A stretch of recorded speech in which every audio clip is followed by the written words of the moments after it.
Up until a year ago, I had never even heard of the word Fjong. I have never even seen a creature similar to the one in Fjong. Fjong, the word, haunts me. Let me explain. I woke up that day feeling as usual, looking forward to nothing in particular. The responsibilities of the day came crashing down on me all at once, making me immediately lose any motivations I had to begin with. Suddenly, a loud ring on the doorbell echoed through my empty, roach-filled house. Then, nothing.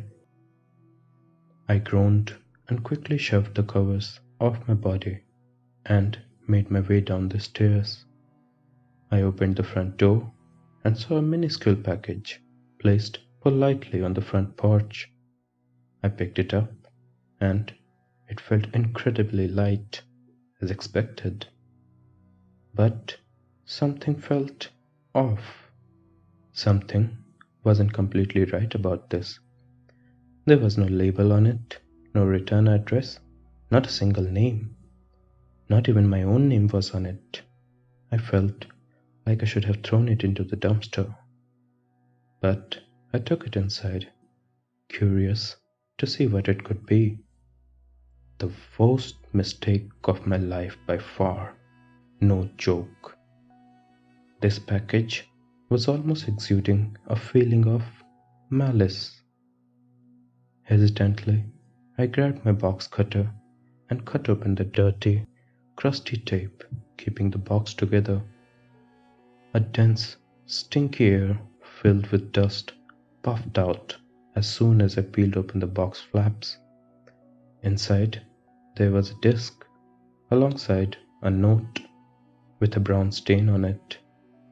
I took both of the items out of the box and read the note. Just for you. Enjoy. That's what the note said. The disc was completely blank on the front, except for one word, Fjong, written in dark blue text.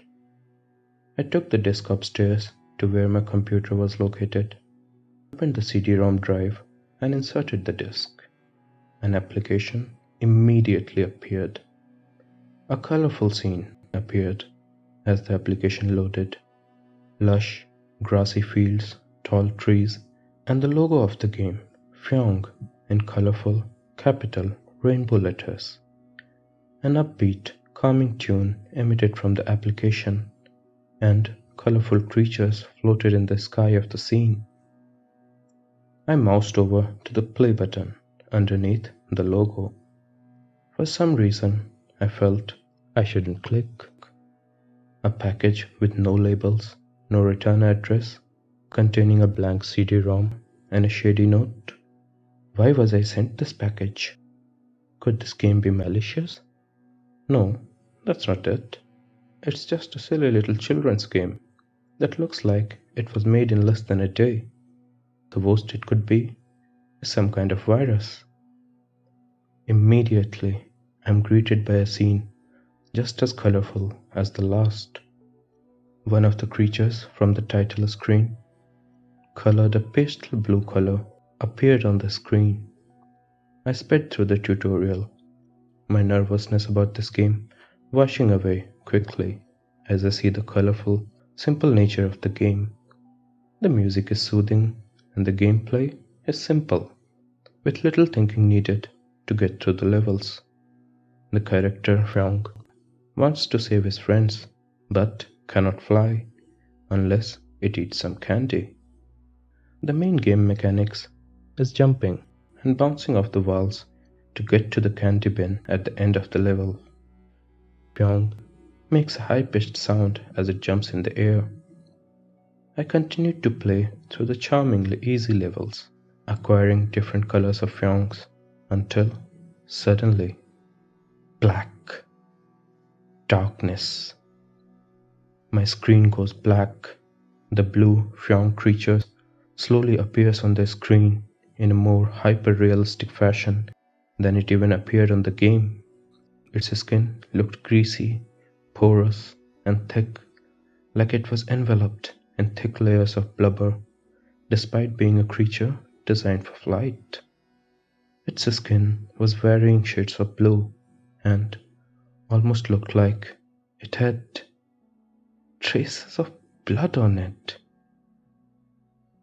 Its feet were rough, wrinkly, and stubby, an old, faded looking shade of brown. Its eyes were shiny, watery, and incredibly small. I stared deep into them as the Fjong creature stared back at me, standing still on my screen, emitting not a single sound.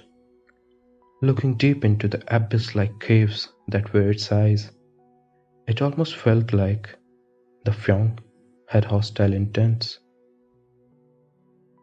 Unexpectedly, the Fjong emitted an ear-piercing, high-pitched, drawn-out sound, similar to the sound it makes whenever it jumps, but much, much louder than any human ear could handle. It was a more glitchy, oscillating sound than the one in the game. I covered my ears, closed my eyes tightly, and ran as fast as I could from my computer. I ran out of the house, into the streets, as far away as I could, but the sound still echoed throughout my ears, non-stop. I opened my eyes, and confused, frightened tears immediately came falling down. Suddenly, images of blood, flesh, and veins flashed throughout my vision. The world around me, nothing but red, fleshy, pulsating, undulating, writhing, covered in veins and splatters of unknown liquid. I tried to scream. I tried to scream louder than the horrible sound ringing through my ears, but nothing came out.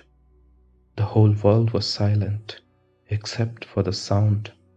The wretched noise caused my body to feel like thousands of pins and claws and spikes being stabbed both inside and out on every limb of my being, every inch, every cell. The muscles on my arms began to convulse and swell violently, then exploding into giant eruptions of blood and chunks of tissue, muscles, and flesh. The giblets that flew off me looked like they were rotting. I continued running.